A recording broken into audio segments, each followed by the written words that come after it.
My name is Amelia Grant. I am 38 years old. When the radio on my hip crackled to life in the middle of my aunt's living room, every conversation in that house stopped at once. My cousin Diane was mid-sentence. She had been explaining, for the third time that afternoon, why she thought I should own at least one pair of shoes that did not look like I had crossed a river to get there. The voice that came through the radio belonged to my station chief. He did not say hello. He said, "Ranger Grant, the honor bell is ringing for you tonight." And then my cousin Diane, who had never once in our 35 years of knowing each other been at a loss for words, put her hand over her mouth and said nothing at all. I want to tell you how we got to that moment, because the boots are part of it. The boots matter. The way they looked when I walked into that house, the way my aunt's cream-colored carpet absorbed the tread marks I left just inside the entryway, the way my cousin's husband Tyler made a quiet noise under his breath when I shook his hand and he noticed the dried mud still caked along the heel of my left boot and the waterproof lining of my right one had started to peel back at. The two. All of it matters. Because the moment Station Chief Harlan Briggs said the word honor bell, those boots became the whole story. And the way my family looked at them and then at me was something that will take me the rest of my life to fully process. Before I tell you about the party, I want to tell you about the mountain, not the rescue. That comes later. I want to tell you about the mountain itself, the way it feels to know a place, the way I know that mountain, which is the way you know the face of someone you love, by its weather and its moods and the specific way it changes with the season and the things it keeps constant no matter what the season does. I grew up in a small mountain town in a state that does not come up much in conversation unless someone is asking about skiing or the price of firewood. My family was not a mountain family by nature. My parents moved there from the city the year before I was born because my father had taken a job as a high school math teacher, and the only opening was at a school 3 hours from any highway that most people would recognize as highway. He liked the quiet. My mother made the best of it. They were good parents, patient, consistent. They showed up. What they could not have predicted was that I would fall in love with the land itself the way some children fall in love with a subject in school and then never fall out of it. I was 6 years old the first time my father took me on a trail in the park that started 2 miles from our driveway. I remember the specific quality of the light that morning. The way it angled through the pines at a slant that made everything feel like the inside of a cathedral. I remember putting my hand on the bark of a tree that my father said was older than the country and feeling something I did not have a word for at the time. I know the word now. It was belonging. I was not the cousin who went to a university with a name people recognized. I was not the cousin who married someone with a career that fit on a business card in a way that made other people nod slowly and say, "Oh, good for you. Good for you." I was not the cousin who had her kitchen renovated or her Instagram linked to a brand or her children enrolled in the kind of extracurricular program that other parents referenced at Thanksgiving as if it were a credential. I was the cousin who left for the mountains at 19 and came back for holidays smelling like pine resin and weather, and the particular kind of clean that you only get from spending too many hours outdoors to hold on to any indoor smell. My extended family, the aunts and uncles and cousins and their spouses and their children and their children's opinions, they had a category for me. I knew the category because I had lived inside it for the entirety of my adult life. The category was Amelia does her own thing. It was said with a tone that could be affectionate or dismissive depending on who was saying it and whether they had had a second drink. It was a category that communicated, in 6 words, that they had decided not to understand what I did and had converted that decision into a personality trait they attributed to me. I had been a mountain rescue ranger for 11 years when the morning of my cousin Meredith's daughter's graduation party arrived. Meredith's daughter was named Cassidy, and she had just finished her undergraduate degree in communications, and the party was being held at my Aunt Rosalind's house, which was a 40-minute drive from the city, and which had a backyard that abutted a small pond and was, in every measurable way, nicer than any place I had lived since leaving my parents' house at 19. I had RSVP'd 3 weeks in advance. I had put it in my calendar with a recurring reminder. I had even, in a moment of genuine effort, stopped at a store on my way down the mountain to buy a card and a gift card inside it for Cassidy, whom I genuinely liked and who had, at 17, asked me with complete sincerity what it felt like to save someone's life. What I had not done was change my boots. I had come directly from my shift. I had been in the backcountry since 5 in the morning, doing a route check on the Northern Trail system following 3 days of heavy snowfall that had deposited enough ice on the secondary paths to require assessment markers and, in some cases, temporary closure signage. It was the kind of work that looked like nothing from the outside, the kind that involved a lot of standing still in cold air and reading the landscape and making judgment calls that, if you made them correctly, produced a total absence of events and therefore a total absence of anything anyone would ever know about or thank you for. I had finished my route at 2:15 in the afternoon. The party started at 3. I had 45 minutes and a 40-minute drive. I changed my shirt in the parking lot of the ranger station. I put on the only clean thing I had in the cab of my truck, which was a gray flannel that I had bought the previous winter, and which was not a party shirt by any honest accounting, but which had no visible damage and no smell I could detect. I ran a hand through my hair in the rearview mirror. I could not find my other boots because my other boots were at home, which was in the opposite direction, and going home would make me late, and being late was the one social failure I could not tolerate because it communicated disorganization, and I was not disorganized. I was, if anything, the opposite of disorganized.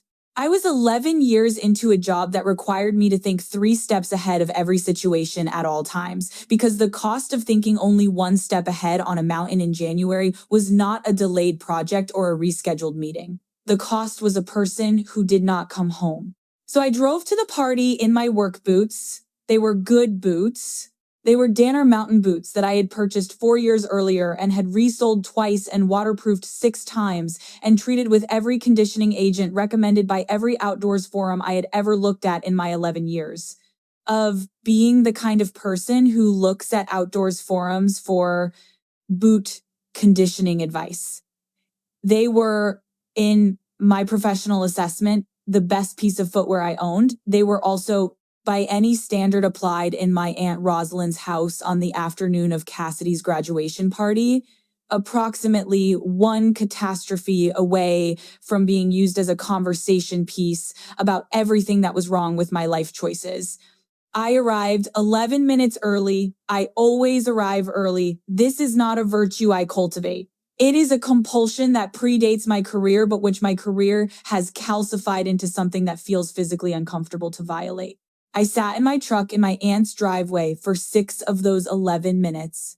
I drank the last of the gas station coffee I had bought at 6 that morning, which by 2:49 in the afternoon was cold and had taken on the specific flavor profile of a coffee that has been sitting in a gas station carafe since before most of the other people at this party had woken up.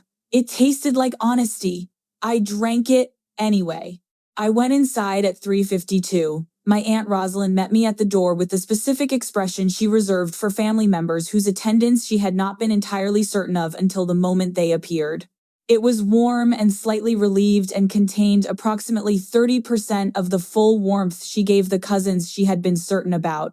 She hugged me. She said, "Amelia, you made it. I'm so glad." She looked at my boots for exactly 2 seconds. She did not say anything about them. She had learned, over 38 years of knowing me, when to say things and when to simply love me past the things that would have taken too long to say. The house was full. Cassidy's friends from school, a small subset of young people who talked to each other in a wavelength I could follow but not naturally join. Meredith's husband's business colleagues, who existed in the party the way background music exists there, but not the point. My aunt's neighbors, a retired couple named Frank and Gloria, who were genuinely the nicest people in any room they entered and who always remembered every detail about my work from the previous holiday visit in a way that made me feel, for the duration of whatever conversation we were having, that what I did was real and important and worth tracking. And then the cousins, there were 4 of them, besides Meredith, who was busy hosting. There was Diane, who was 42 and married to a cardiologist named Tyler, who had the handshake of a man who had been congratulated so many times for his handshake that it had become architectural. There was Phoebe, who was 35 and worked in marketing and who was in isolation, someone I actually enjoyed talking to, but who tended to defer to Diane in group settings in a way that made her half invisible. There was Craig, who was 44 and sold commercial real estate and who had told me at every family gathering for the past 7 years that he almost joined the military and that he respected what I did, by which he meant he had no idea what I did, but had assigned it a category that felt appropriate for polite conversation. And there was Nathan, who was 29 and the youngest of us, and who was currently in a graduate program of some kind and who spent most family events on his phone in a way that I found, if I was being honest, somewhat reassuring because it meant he was not paying attention to anyone else either. Diane found me within 4 minutes of my arrival. This was typical. Diane had a gift for locating the person in any room who required the most management and managing them before they had a chance to manage themselves. I was, in her estimation, always that person. She came to me at the drink table, where I was pouring myself a glass of water and trying to decide if I was hungry enough yet to approach the food before anyone else had established territorial claim to it. She was wearing a cream blouse and slacks that matched the specific shade of beige that I associated with people who use the word tasteful unironically. She looked at me with the expression that was her baseline for our interactions, which was something between affection and low-grade concern. The expression of someone who cares about you but finds your existence mildly stressful to witness. She said, "Amelia, I'm so glad you came." I said I was glad too. I said, "Congratulations on Cassidy. I know you're proud." She said, "Oh, we are. We really are." She paused. She said, "You came straight from work?" It was not a question. It was an observation delivered with the cadence of a question. I recognized the distinction because Diane had been making that distinction for as long as I had been someone who came straight from work. I said yes. I said I had a route check this morning and I didn't have time to go home first. She nodded. She looked at my boots. She said, "Amelia, those are..." She stopped. She started again. She said, "Next time, maybe keep a change of shoes in your car. Just something small. Just something for occasions." I said, "I do keep a change of shoes in my car." She said, "Well, where are they?" I said they were at home because I had put them away after the last family thing and had not put them back. She said, "See, that's the thing. You have to treat it like part of the routine." She said it the way people say things when they believe the information they are delivering is genuinely helpful and have not yet registered that the information was not requested. I said, "I like my boots." She said, "I know you do." She said it in a way that communicated she did not understand how it was possible that I knew this about myself and remained unchanged by it. Tyler materialized at Diane's elbow the way spouses of people like Diane sometimes do, arriving with the efficiency of someone trained to reinforce. He said, "Amelia, good to see you." He shook my hand. He looked at my boots. He made a small sound that was not quite a word. I ate a piece of cheese from the food table and decided I was not going to think about my boots for the rest of the party. This intention lasted approximately 12 minutes. My grandmother, Nana Rose, was sitting in an armchair near the window at the far side of the living room, holding a cup of tea and watching the room the way she had watched every room I had ever seen her in, with the steady attention of someone who found people genuinely interesting and had no particular investment in them behaving any particular way. She was 78 years old and had broken her hip the previous spring and walked with a cane now that she treated like an accessory rather than a limitation. When she saw me, she raised the cane and pointed it at me once, which was her version of a wave. I crossed the room to her and she took my hand and held it for a moment without saying anything. Then she said, "Those are good boots." I said, "Yes, ma'am." She said, "Mud on the heel means you were somewhere worth being." I said, "I was on the North Trail system." She said, "How were the paths?" I said, "Icy but manageable." She said, "Good." She sipped her tea. She said, Diane already said something about the boots, didn't she? I said yes. She said, how many times? I said once, so far. She said, give her another hour. She was right. Over the next 40 minutes, the boots came up 3 more times. Once from Diane, who circled back to it in the context of telling a story about a work event Tyler had attended that required appropriate footwear and how she had saved him from a near miss with the wrong shoes. Once from Craig, who laughed and said, Amelia, are you on duty right now? And when I said I had just come off a shift, he said, right, you're always on duty, aren't you? And laughed again in the way that meant he was not sure if what he had said was funny, but it felt like something a person who respected my job would say. And once from Tyler's mother, who was visiting from out of state and who had the specific quality of not knowing enough about our family dynamics to understand that the boots were a running reference, and so addressed them as if they were simply an anomaly in the room, saying, what beautiful sturdy boots are those for hiking? I said, more or less. She said, I've always wanted to hike, but I never have the right shoes. She said it in the absent way of someone reporting a fact about themselves that they did not intend to change. I said, the shoes matter more than most people think. She said, I believe it. The party continued. Cassidy gave a small speech thanking her family and said a few things about her plans for the coming year that were earnest and slightly vague in the way of people who have just finished 4 years of very specific work and are now confronting the openness of what comes next. I applauded, I meant it, I liked Cassidy. She had asked me a genuine question at 17, and I had given her a genuine answer. And she had listened without trying to redirect the conversation towards something more comfortable for her, which is a quality I find rare and valuable in a person of any age. After the speech, there was cake and more talking, and the afternoon began to tip toward early evening, in the particular way it does in October, the light getting amber and then bronze and then gone faster than you expect. I had my second glass of water and talked to Nana Rose for a long time about a book she was reading and about the birch trees I had seen that morning on the Northern Trail and about her hip, which she said was coming along fine, and which she said this about in the tone of a woman who has decided the hip will come along fine and has communicated this decision to the hip directly. I talked to Frank and Gloria for 20 minutes about a rescue I had done the previous spring involving a hiker with a broken ankle in a thunderstorm, and they listened with the specific attention of people for whom your work is a story worth following. And I felt, for those 20 minutes, the way I always felt talking to them, that what I did was real and important and worth tracking. At some point, Phoebe came and sat near me and we talked about her kids, who were 7 and 4, and at the age where their specific qualities as human beings were just becoming visible and distinct from each other. I liked Phoebe's children. They had a wildness to them that reminded me of myself at that age, a willingness to be interested in things. I said so. Phoebe said she worried about that, the wildness. I said I wouldn't. She looked at me for a moment. She said, it worked out for you.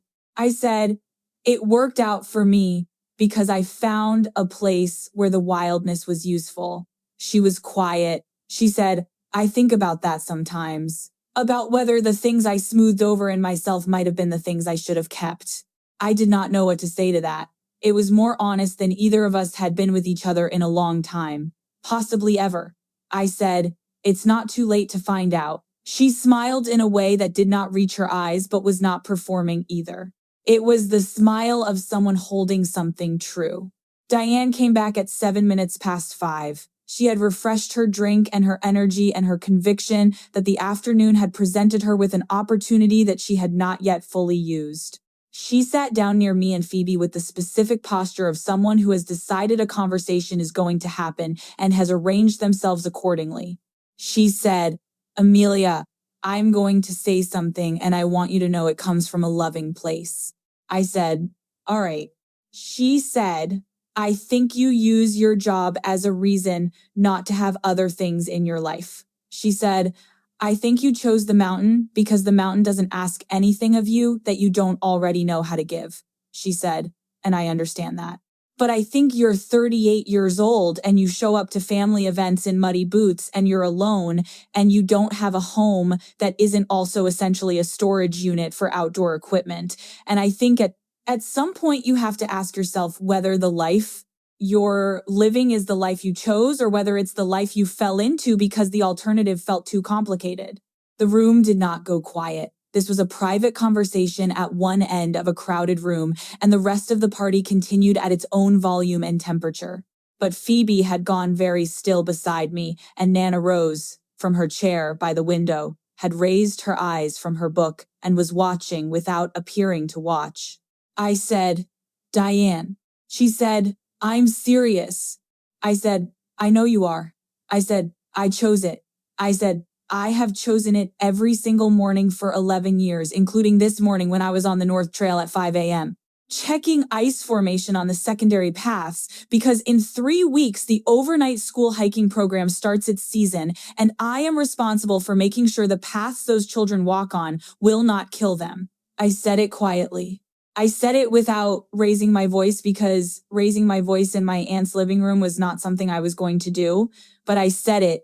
Diane looked at me for a moment. She said, "I just think you could have more." I said, "More than what?" She did not have an answer to that. I excused myself and went to the kitchen and got a glass of water and stood at the window over the sink and looked out at my aunt's backyard where the pond was going dark and the last of the October light was sitting on the surface of the water like something borrowed. My right shoulder ached the way it always ached in the cold. I had torn the rotator cuff 7 years ago during a rope rescue on the west face of Mount Callender, had the surgery, had the physical therapy, had gotten back on the mountain in 4 months because 4 months was what I had, and the mountain had not agreed to wait. The shoulder had never fully stopped its commentary on the weather. In cold air, it spoke in a persistent low frequency that I had learned to work around the way you learn to work around a sound in the walls of a house you've lived in long enough. I thought about what Diane had said. I thought about it the way I thought about weather reports. Not defensively, not personally, but as information about conditions. The information was, Diane believed I was missing something. The information was also, Diane had made that belief my problem to manage, which I had not asked her to do. The information was also, and this was the part I sat with the longest, some portion of what she had said was something I had thought myself in the particular hours of the night that exist for the purpose of thinking about things you cannot resolve by thinking about them. I had thought on various nights about whether I was using the mountain as a reason not to have other things. I had thought about the apartment that was essentially a storage unit for outdoor equipment. I had thought about the question of alone and whether it was a condition or a choice and what the difference between those two things was and whether the difference mattered. I had not arrived at clean answers to any of these questions. I had arrived at the understanding that I was someone who was doing something real, something that cost me something real, and that this was not nothing. It was, in fact, the opposite of nothing. But it was also not everything. These two things could both be true. I had learned that the two true things lesson was the most important lesson the mountain had taught me, that conditions could simultaneously create danger and beauty, that a storm could be both the worst thing that had happened and the only thing that made what came after possible. I went back out to the party. I talked to Cassidy for a while about what she was planning to do after graduation, and she was thoughtful and specific in a way that reassured me. I talked to Frank about a hiking trail he wanted to try in the spring, and I gave him my honest assessment of the difficulty and some practical advice about the Eastern approach versus the Western one, and he wrote it down on the back of a napkin with genuine care. I ate a second piece of cake. My radio went off at 5:47 in the afternoon. I want to be precise about this because precision is how I think and it is how I remember things, and it is the only honest way I know to tell a story. It was 5:47. The conversations in my aunt's living room were at the particular pitch of a party that has found its rhythm. Not loud, not quiet, the hum of people who have been in the same space long enough to have forgotten they are performing for each other and have started to simply be The October light outside the windows was fully gone, and the lamps inside were warm, and Cassidy was laughing at something one of her friends had said, and Nana Rose had put down her book and was talking to Meredith in the way they talked, when they had not seen each other enough and had things to catch up on that could not be rushed. And then my radio made its sound. I carry my radio at all times. On duty, off duty, sleeping, eating, at my niece's school play the previous February when it had gone off during the third act and I had slipped out the side door into a February parking lot in the dark to respond to a lost hiker report that turned out to be a false alarm. At my aunt's living room, the radio was on my hip, clipped where it always was. And when it crackled to life, the sound was familiar to me in the way that sounds we have heard thousands of times become part of the fabric of our awareness rather than an interruption of it. But a room full of people who are not mountain rescue rangers heard it differently. The conversations did not stop all at once. They tapered. First, the people nearest to me, Phoebe and Craig and Diane, who had drifted back into proximity with each other in the way of cousins at a party, which is to say they were near each other not by intention, but by the natural physics of a shared space. Then Tyler's mother, who had been mid-sentence with someone, then Frank and Gloria, then Cassidy and her friends, then the whole room, by the time the voice came through the radio in full. The voice was Station Chief Harlan Briggs, who was 61 years old and had been chief of the Callender Mountain Rescue Station for 14 years, and who was a man who did not use more words than a situation required, and who communicated with the economy of someone who had spent enough time in genuine emergencies to know that extra words were a luxury that emergencies could not afford. He said 6 things. He said, Ranger Grant. He said, this is Chief Briggs. He said, you were off shift 2 hours ago, and I know where you are because your truck is not in the lot. He said, I need you to hear something. He said, we just got the call from station headquarters. He said, the honor bell is ringing for you tonight, Ranger Grant. He said it will ring at 7 o'clock at the station and at all affiliated stations in the district, and I wanted you to know before you heard it on the news. He clicked off. The room was so quiet, I could hear the pond outside. Nana Rose had put her hand flat on the armrest of her chair. It was the specific gesture she made when something had happened that she had been waiting quietly for a long time to see happen. I knew that gesture. I had watched for it my whole life, the way you watch for certain kinds of light, not expecting it, not angling toward it, but recognizing it instantly when it arrived. My cousin Diane's hand was over her mouth.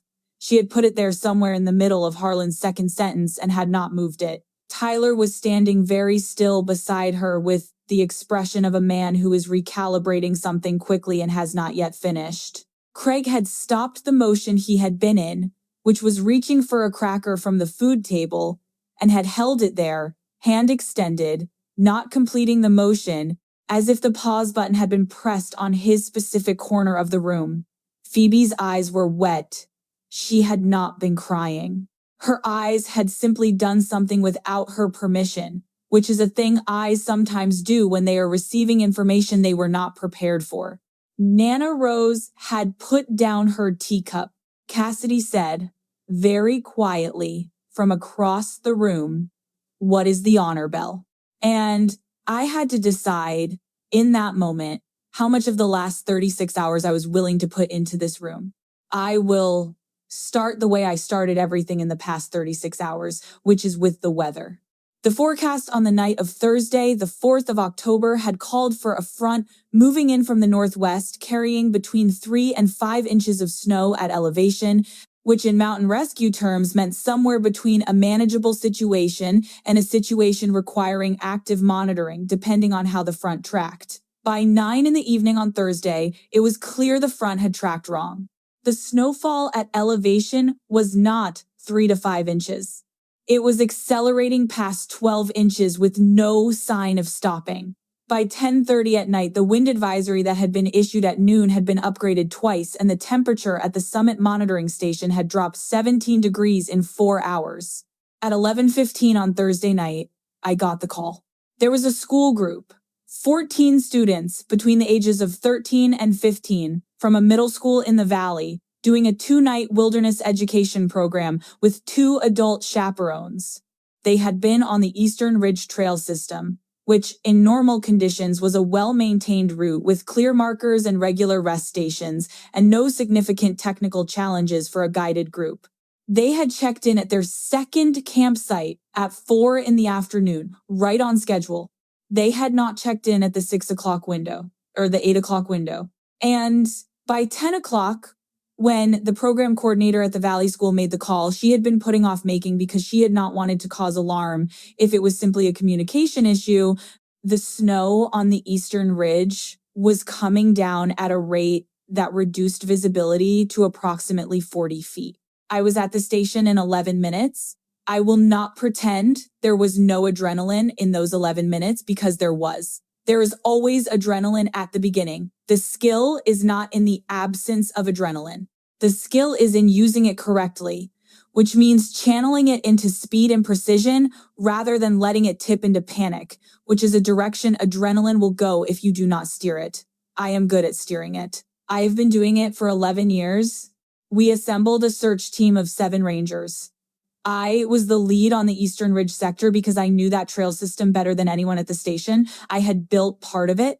I had walked it in every season and every condition, and I knew where it went soft in spring and where the ice accumulated in winter and where the trail markers were most likely to be obscured and where a group that had gotten off course would most likely have gone if they had gotten off course. We went up in the dark, 14 degrees Fahrenheit. Wind at 31 miles per hour with gusts to 48. The snow was coming sideways. I will not tell you the full 36 hours the way they happened because the full 36 hours lived in sequence would take more than telling to understand. What I will tell you is what the telling requires. The first night we covered the primary trail system and found nothing. We found evidence of the group, a dropped water bottle, a glove, 2 glow sticks that had been activated and left at a fork, which told me something important about at least one of the adults. It told me they had thought to mark where they had been, which meant they were thinking. People who were panicking did not mark where they had been. They just moved.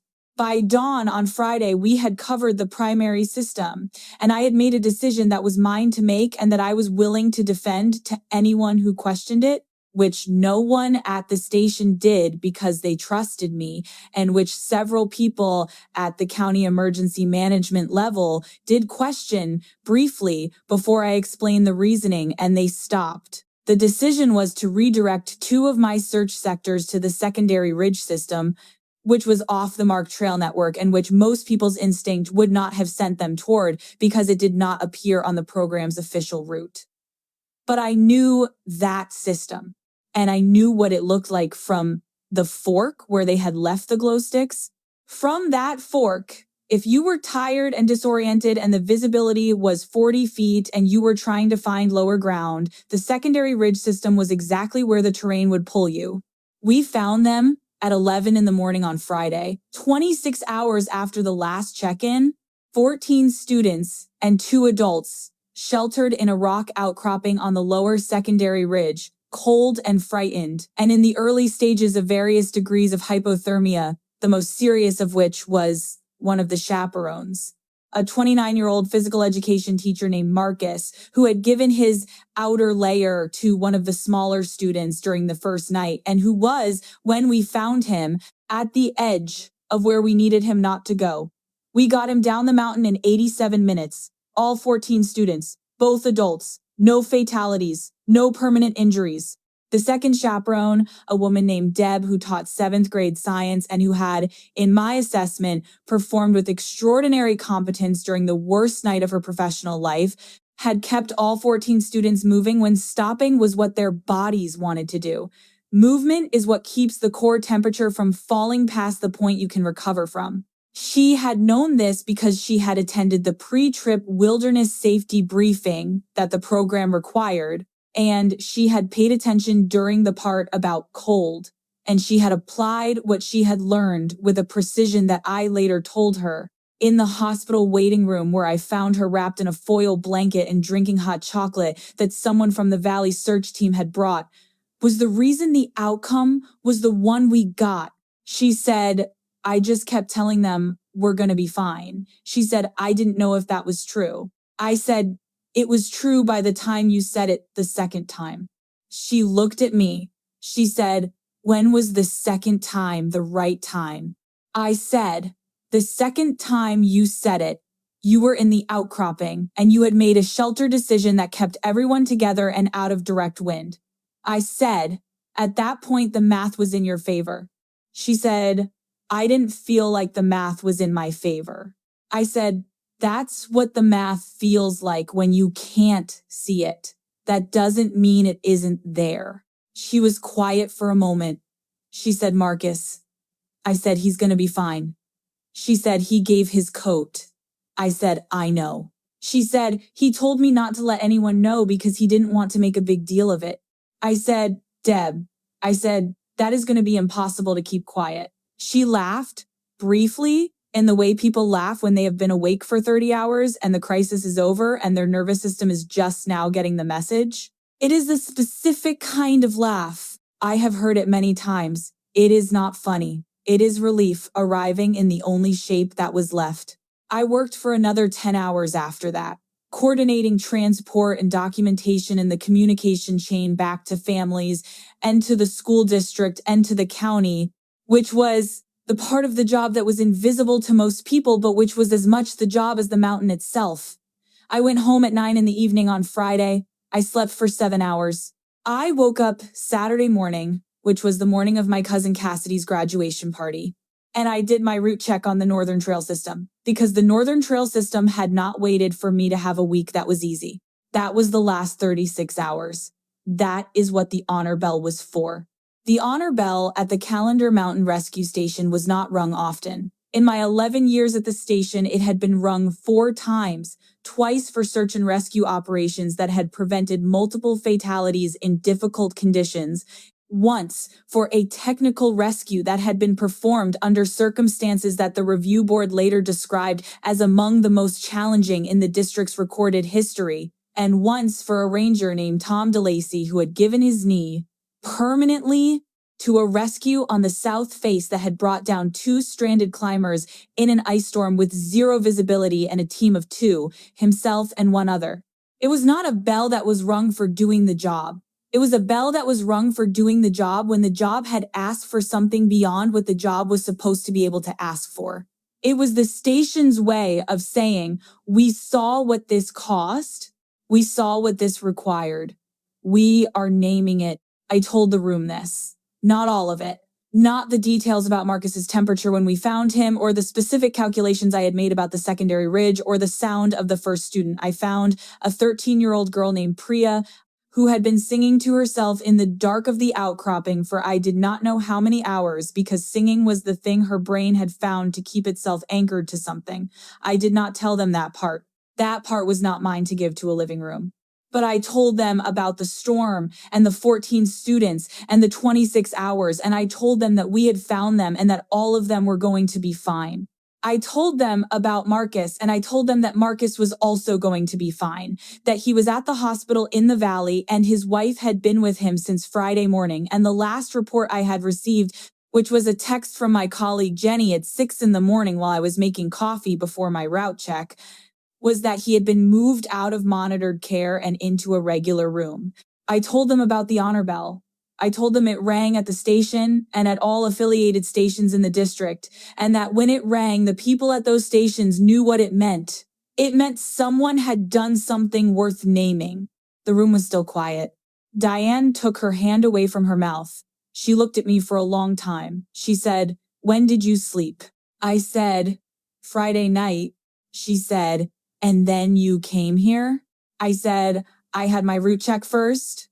She was quiet again. She said, "Amelia?" I said, "Yes." She said, "I didn't know." I said, "I know." She said, "I say things about your job that I don't actually understand your job well enough to say." This was the most honest thing Diane had said to me in a long time, possibly the most honest thing she had said to me as an adult. I looked at her and she did not look away, and there was something in her face that I had not seen there before or had not seen in a long time.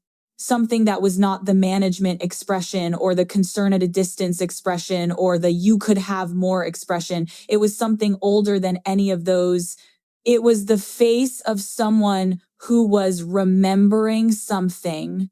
Later, she told me what she was remembering. She told me at the end of the party, when most of the guests had gone and it was just the cousins and Nana Rose and Meredith in the kitchen cleaning up, she said she was remembering a summer when we were very young. She was 7 and I was 5, and she had fallen off the dock at the pond behind her parents' house and could not swim well and had gone under twice before I had reached her. I was 5 years old and I had gone in after her without hesitating and without knowing whether I could pull her out and without any particular reason to believe the outcome would be what it was. She said she had never told anyone that part, the part about how fast I had gone in, the part about the no hesitation. She said she had thought about it sometimes.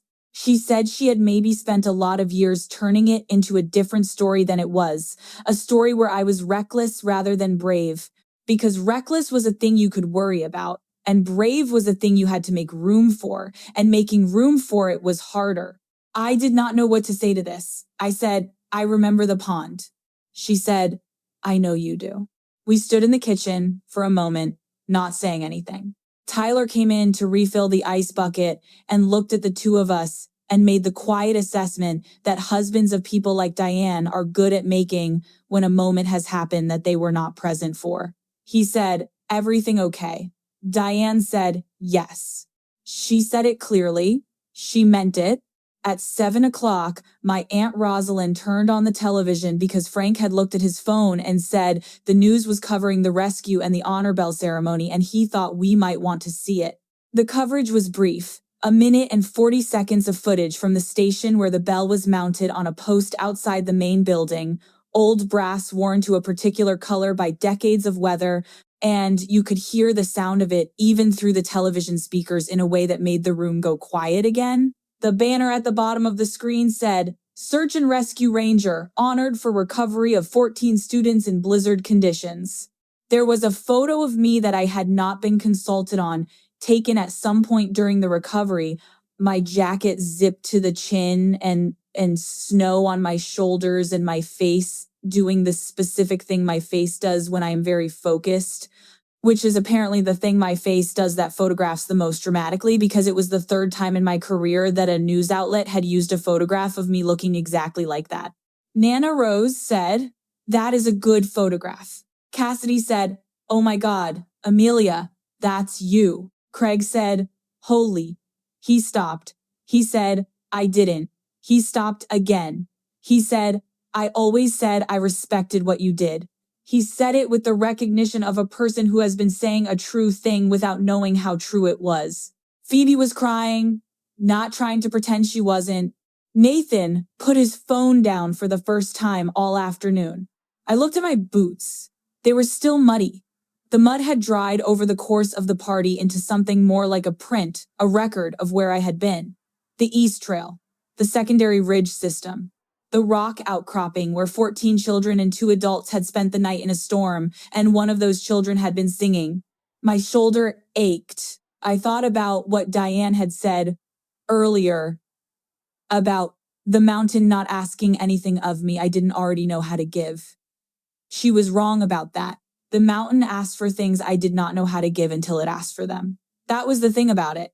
That was what made it, in the specific way it was mine, irreplaceable. You did not know what you were capable of until the conditions required it. And then the conditions required it, and you found out. I had found out over 11 years that I was capable of more than I had known at 19 when I first put on the Ranger uniform. I had found out I was capable of navigating in whiteout conditions by memory and math and the specific knowledge in my body of how a mountain feels underfoot when you cannot see it. I had found out I was capable of calm in situations that should have been impossible to be calm in, and that this calm was not the absence of feeling, but the management of it, the channeling of it into usefulness. I had found out I was capable of being the last person a child saw before they were safe and the first person a parent heard after the longest night of their life. I had found out I was capable of carrying that and going back up the mountain the next day. I had also found out that I was not capable of explaining what I did in the kind of language that translated well at family parties. I had not found a way to make the secondary ridge system make sense to Tyler, or the significance of the ice pattern at the East Fork, or the reason I was still driving a 2009 pickup truck that I had learned to listen to the way you learn to listen to any machine that had earned your trust. I had not found a way to make my boots make sense except by wearing them, and by being at 5:47 on a Saturday afternoon in my aunt's living room, the kind of person who had just come from the kind of place where those boots had been. The honor bell rang again through the television at 7:15 because the coverage had gone to a longer segment on the 11 o'clock news that Meredith had found on another channel. This time they interviewed Station Chief Harlan Briggs, who stood in front of the station in his uniform and said what he had to say about the rescue in the exact number of words necessary and not one more. He said Ranger Grant had made a decision to redirect search resources that had been correct, and that the correctness of that decision was the reason 14 children were home with their families instead of in the situation they had been in. He said the honor bell was not rung lightly. He said, we ring it when someone asks more of themselves than the job has any right to ask. He said Ranger Grant has done that more than once in 11 years, and that we are proud to have her at this station. My Aunt Rosalind made a sound that was not a word. My cousin Craig cleared his throat. He looked at me across the room and he said, I've been saying for years that I respect what you do.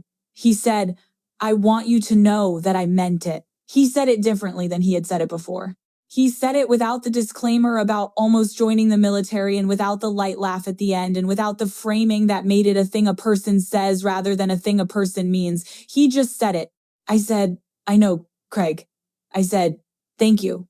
Nana Rose reached out from her chair and took my hand. She held it the same way she had held it when I arrived, without saying anything. After a moment, she said, mud on the heel means you were somewhere worth being. I said, yes, ma'am. She said, the boots stayed muddy all day.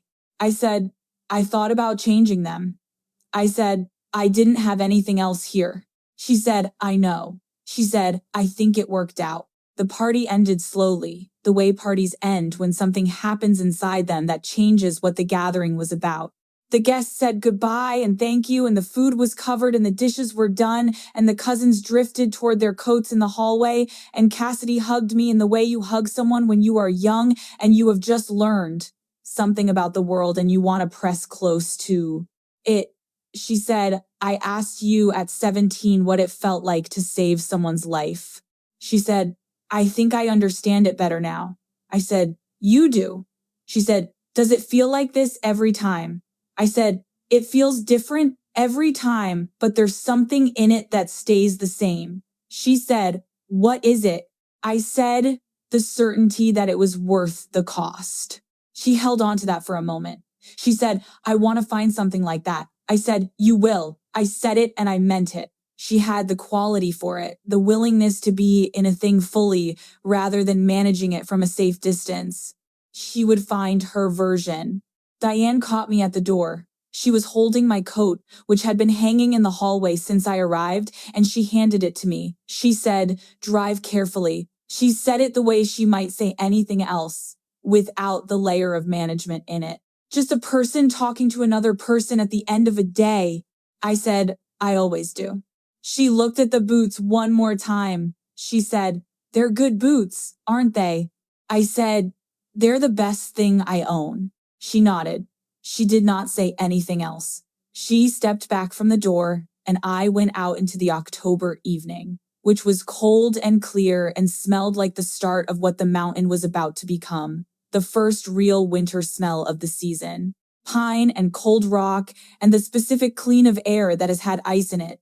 My truck was where I had left it. I sat in it for a moment before starting it. The lot outside the station would be quiet by now.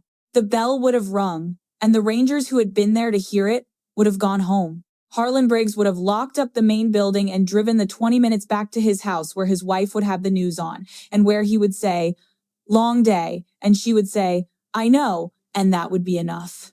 Marcus was in a hospital room in the valley, warm, His wife was there. His temperature was back where it belonged. Priya, who had been singing in the dark, was at home. I started the truck. The heater came on with the particular noise it made on cold starts, a brief complaint followed by a settling into its work. My shoulder ached. It always ached in October. I had made my peace with the aching. I would make it again tomorrow. I drove back up the mountain. The ranger station was dark when I passed it on the highway, except for the security light above the door and the glow of the radio equipment inside that was always on, that was always listening.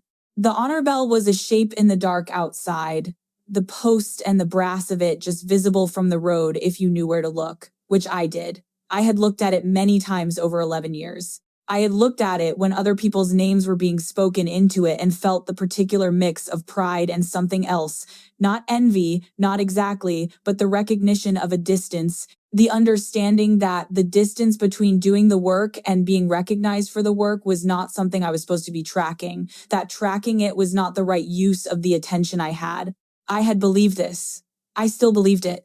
But I was also human. And there was a part of me that had always known what the bell meant and had always known in the quiet way of knowing things you do not say out loud, that the kind of work I did was the kind the bell was built for. That knowing had sat in me for 11 years without a place to land. It had landed tonight, in my aunt's living room, in the expression on my cousin Diane's face, in Nana Rose's hand flat on the armrest, in Cassidy saying, I want to find something like that. The things we carry say something true about us. The question is not whether we are willing to be seen carrying them.